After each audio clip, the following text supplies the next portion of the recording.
ኣቦና ቢሾፕ ማሪማሪ ኢማኑኤል ኣብ ሲድኒ ቤተክርስትያን ብዘጋጠሞም ሓደጋ ኩላትኩም ሪኢኹም ኢኹም ብጣዕሚ ዝሕዝን ነይሩ። ብዙሓት ማዕከናት ዜና ከዓ ብዛዕባ እዚ ጉዳይ ይዛረባ ኣለዎ። ኣነ ከም ኦርቶዶክስ ክርስቲያን መጠንካ ዝኾነ ዝዛረቦን ዝህቦን ርእቶ ኣለኒ። ሰላም እንኳዕ ብድሓን ናብዚ መደብ መጻኹም። ናይ ሎም መዓልቲ ርእስና እንታይ ምዃኑ ነጊረኩም እየ። ቀፂለ ብዛዕባ ኣቦና ቢሾፕ ማሪማሪ ኢማኑኤል ገለገለ ክነግረኩም። ኣቦና ቢሾፕ ማሪማሪ ኣብ ሓንቲ ኣሲሪያን ኦርቶዶክስ ክራይስት ዘ ጉድ ሸፐርድ ቸርች ትበሃል እዮም ዘገልግሉ ብጣዕሚ ፍሉጥ ፕሮሚነንት ዝኾኑ ኮንሰርቫቲቭ ሊደር እዮም። እዞም ኣቦና እዚኦም ብምንታዮም ኣገዳሲ ኣቦ ኮይኖም ዘገልግሉ ማለት እዩ። ሓደ እቲ ንሶም ዝህብዎ መልእኽቲ ማለት እዩ። ካልኣይ ከዓ ኣብ 2020 በቲ ዘጋጠመ ትንፈልጦ ሕማም ማለት እዩ ክፅውዖ ኣይደልን እየ በቲ ንፈልጦ ምክንያት ማለት እዩ 2020 ዝጋጠመ እቲ ዝነበረ ሎክዳውን ማለት እዩ ሽሙ ይፅዋዕና ርዱእ ስለ ዝኾነ ኣብኡ ዝነበረ ተሪር ተቃውሞን ገይሮም ነይሮም። ንምንታይ ንዕፆ ገዛና ንምንታይ ዘጋጥም ከም ኖርማል ሰዓልዩ እዚ ሕማም ዓቢ ኣገዳሲ ከምዚ ቢዝነስ ሎክዳውን ትገብሮ ዘለኹም ቅቡል ኣይኮነን እዮም ኢሎም በዚ ምክንያት ካብ ኦልሬዲ ካብ ሽዑ ጀሚሩ ምስቲ ብዙሕ ሰዓቢ ዝነበሮም ብመንግስቲ ኣውስትራልያ ኩኑ ብናይ ካልእ ዓለማት መንግስታት ኣብ ሓያል ጠመት እዮም። እቲ ህቡብነት ናይ ኣቦና ቢሾፕ ማሪማሪ ከዓ ዝበዝሕ ሰብ ብኦንላይን ዝከታተሎም ብፍላይ ኣብ ቲክቶክ እንተዳሪኢኹም ኣብ ፌስቡክ እንተዳሪኢኹም ዝተፈላለየ ቪድዮታት ናይ ኣቦና ቢሾፕ ማሪማሪ ኢማኑኤል ቆራሪፆም ከሕልፍዎ ትሪኢኹም።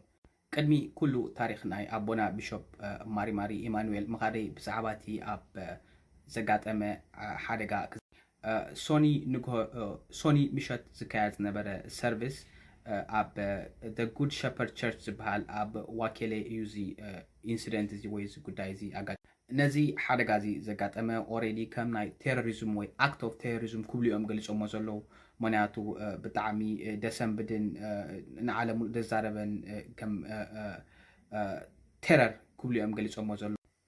እዚ ነዚ ጉዳይ ነዚ ገበን ዝፈፀመ ወዲ 16 ዓመት ከዓ ፖሊስ ብዛዕባኡ ይፈልጡ ነይሮም እዮም። እቲ ሰብቲ መን ምዃኑ ግን ኣዝዩ ዓብይ ገበነኛ ኣይነበረን። እንተኾነ ግን እዚ ሰብ እዚ ምዝጉብ እዩ ነይሩ ማለት ብዝኾነ ቅድሚ ሕጂ ዝኾነ ገበን ፈፂሙ ነይሩስ ፍሉጥ እዩ ነይሩ ማለት እዩ። ኣብዚ ዘጋጠመ ሓደጋ ከባቢ 5 ሰባት እውን ተጎዲኦም እዮም። ንኣቦና ቢሾፕ ማሪማሪ ብካራ ከጥቅዖ ዝፈተነ ወዲ 16 ዓመት ኣጋጣሚ እግዚአብሔር ክሕልወካ ከሎ ከምዚ እዩ ዝበሃል እቲ ካራ ሒዝዎ ዝመፀ ኣጋጣሚ ሙሉእ ብሙሉእ ስለዘይተኸፍተ ዓብይ መጉዳእቲ ኣይወረደሉን። በዚ ምክንያት ኢኻ ክድሕን ክኢሉ እቲ ዝገርም ኣቦና ቢሾፕ ማሪማሪ ኢማኑኤል ኣብ ዝተፈላለዩ እዋናት ናይ ሂወትካስ ክትሓልፍ እያ ክብሉስ የፈራርህዎ ነይሮም ብፍላይ ኦንላይን ማለት እዩ። ብቐንዱ ከዓ እንታይ ብዚ ብዛዕባ ናይ እስላም ዝተዛረቦ ማለት እዩ።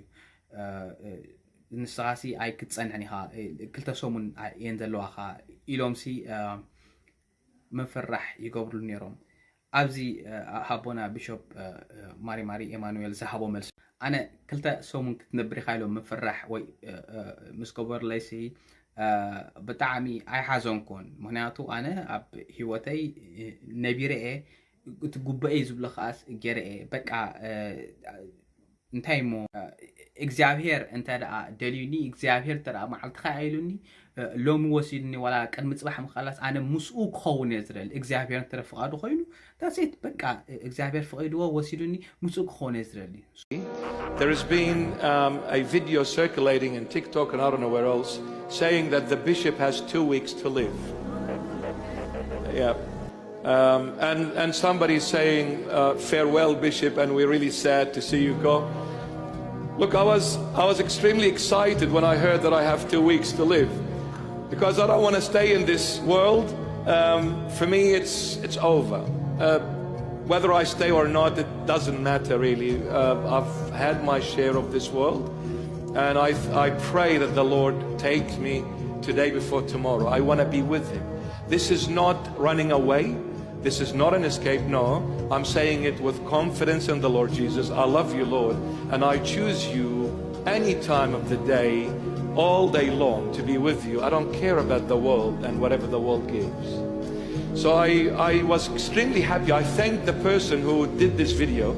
Thank you so much. I didn't know that I was dying in 2 weeks. سمعتي قال لبونا زاربو زلو ازي كبلكم كلكم ግን ፈሪሄ ወይ ካብዚ ዘረባ ካድም ደሌ ገለ ይኮንኩን ኣነ ምስ ሙሉ ተኣማንነት ወይ ምስ ሙሉ ርእሰ ተኣማንነት የተዛረብ ደለኹ ኣነ ምስ እግዚአብሔር ክኸውን ድሌተይ ምስ እግዚአብሔር ክህሉ እዩ ሓሳበይ እግዚአብሔር ኣነ ንእግዚአብሔር የድመርፅ ንኢየሱስ ክርስቶስ የዝመርፅ ኣነ ከዓ ህይወተይ ምስ ኢየሱስ ክርስቶስ ክነብር ስለዝደሊ ሎሚ ሞርጾ ጽባሕ ሞርጾ ንዘለኣለም ክሞርጽ ስለዚ እግዚአብሔር ፍቃዱ ተኮይኑ ተወሲድኒ ብጣዕሚ ጽቡቕ ብዛዕባ እዚ ዓለም እዚ ኣነ ኣይግድሰኒን ኣነ ምስ ዘለኣለም ክነብረሉ ዝኽእል ሙሉእ ህይወት ዘለዎ ምስ ኢየሱስ ክርስቶስ ክነብር እየ ዝደሊ ስለዚ በዚ ኣጋጣሚ እዚ ኣቦና ቢሾፕ ማሪ እንታይ ኢሎም ኣነ ነዛ ቪድዮ ሰሪሑ ክልተ ሰሙን ተሪፊካ ኣለዎ ክጠፊእኻ ዝበለን ሰብ ክመስግኖ ይፈቱ ምክንያቱ ኣይፈለጥኩን ነይረ ግን ምስ እግዚአብሔር ሰዓተይ ተኣኺሉ that's it ساعتي أخيلو مالت أنا مس إخزابير زخدلو معلتي مالتي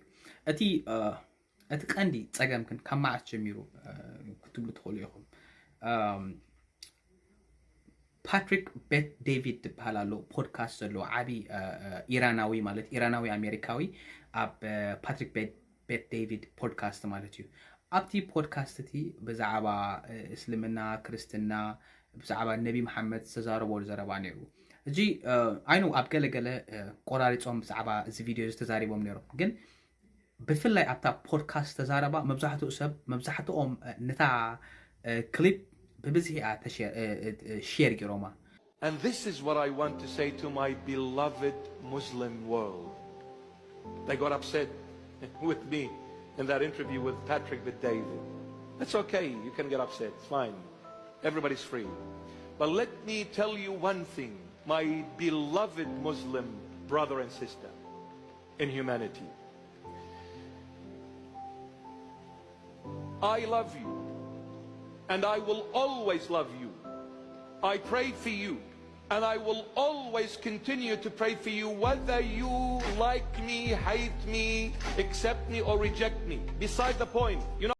سيغات فايرال كيرا تا فيديو. سلازي نخيسوم لا امنيرم تا فيديو بزحات سبات كا تقطعون بتا زرباتي امالتي لك ابونا بيشوب ماري امانويل بزعبا اسلمنا تعالي كون بزعبا استفلالو نيجر حقي تا سوم حق زبلوا بتعم صنع ابو زربو بزعبا تنفلط حمام له 2019 2019 نبر حمام موت كيتقاسنا شمو بزعبو بزعبا زنا LGBT زبحال زوم كانادات نبركو تفلطو يخما بزعد خمي مخانو حرم عالتي منالبات غزي ترخمنا بزعبو هون زارمينا كن بزعبون بتسري زخننو ابويم كن تفلطو يخم بزعبا زي غداي زنتر كتكونن جميركا عاشم كاي كتكونن سي بزعبو اون بيجا حنت الشوت يلكا انت كان دمصكات فلطو يخم سلازي بزعبو غداي ونا كنزاربنا كن ابونا بيشوب ماري ايمانويل بزعبون بزح يم زارب نيرم سلازي اتي مفرر حاب هيوتهم اتي مطنقتا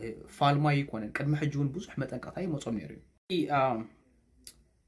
اتبلك اب زيناتا دوصو زلو مخنيات مبزحتهم سبات نناتهم طرطران ግምታት ነም ዘቡ ዘሎ ግን ካብዘን ዝተጠቀሳ ዝሐልፍ ኣይኮነን እቲ ቀዳማይ ዝልዎ ዘሎ ብዛዕባ እስልምናን ክርስትናን ዝዛረቦ ዝነበረ ብፍላይ ከዓ እቲ ናይ እስልምና ዝሃቦ ኣብ ናይ ፓትሪክ ቤት ዴቪድ ፖድካስት ማለት እዩ እታ ሊንክ ናይ ፓትሪክ ቤት ዴቪድ ፖድካስት ኩላ ኣብ ታሕቲ ተገበልኩም ኣብ ኣትዮም ትሪዋ ትኽእልኩም ኣብዚ እውን እታ ክሊፕ ኣላ ከም ጻልኩም ምናልባት ግን እቲ ድምፂ ኣጥፍኤ ጥራይ እቲ ሳብታይትል ክገብሮ just YouTube ገለመለ ኣብ ከምኡ ዓይነት ዘረባ እንተረኣ كم هيت سبيتش كيلوب سلازو حزوه بنالبات موسيقى فويس كي عطوه اخولو بسابتايتل غيره خمس عالم قال كاب منغستي استراليا كاب زهابو مالتي ازي قول عزي كم امناي تيروريزم واش ليست بحالالو زخا انتايو حرغا كومصو دخولو الوم زتنقولم سبات አለው اب كومسي اب ناتوم تارجت አይነበረን ስለዚህ አይተጸበዩውን ማለትዩ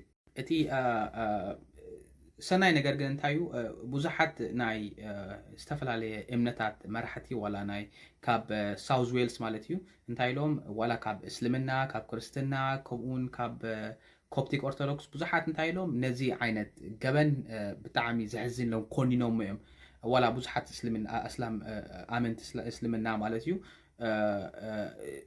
ንሱ ሓደ ሰብ ዝገበሮ ሲ ከመይ ኢሉ ንኩሉ ይውክል ብዝብል ማለት እዩ ብዝኾነ እስልምና እቲ እምነት ከምኡ ይገብር ኣነ ኣይብልን ናይ ሰላም ዝኾነ እምነት ምዃነ ዝኣምን ኣነ ማለት ብእምነተይ እንተኾነ ግን ከምዚ ከጋጥም ከሎ ሕጂ እዚ ብዙሕ ሰብ ነዚ ዓይነት እዛ ንእሽተይ ዘረባ እዛ ንእሽተይ ናይዚ ቆልዓ ኣብ ሶሻል ሚድያ ብፍላይ እንተዳሪኢኹም ማለት እዩ እዚ ቆልዓ ዝበደሎ መን እዩ ኣስላማዊ በቃ ኢሎም ከም ዝወስድዋ ከም ዝጠውይዋ ፍሉጥ እዩ እንተኾነ ብጣዕሚ ከም ሰብ ማለት እዩ ብጣዕሚ ሕማቕ ስማዓካ ከም ክትርኢ ከለካ ማለት እዩ ብጣዕሚ ዝሕዝን ጉዳይ ኣብዛ ጉዳይ እዚኣ ናተይ ርእቶ ከመይ ይመስል መስለኩም ታዊኽና ዝኾነ ፍርዲ ወይ ፀርፊ ኣብ ንሕድሕዳዊ እምነታት ንኸይንኣቱ ማለት እዩ ኣነ ናይ እምነት ፈላጥ ኣይኮንኩን ፈላጥ ክብል እውን ኣይደልን እየ እስልምና ይኹን ክርስትና ይኹን ጁዲዝም ዝኾነ ኣብ ዝኾነ ዓይነት እምነት ፈላጥ ክብል ኣይደልን እየ እንተኾነ ተኻተልቲ ናይ ቻናል ግን ዝኾነ ክዛረቦ ደሊ ተሎ ኣነ ማለት እዩ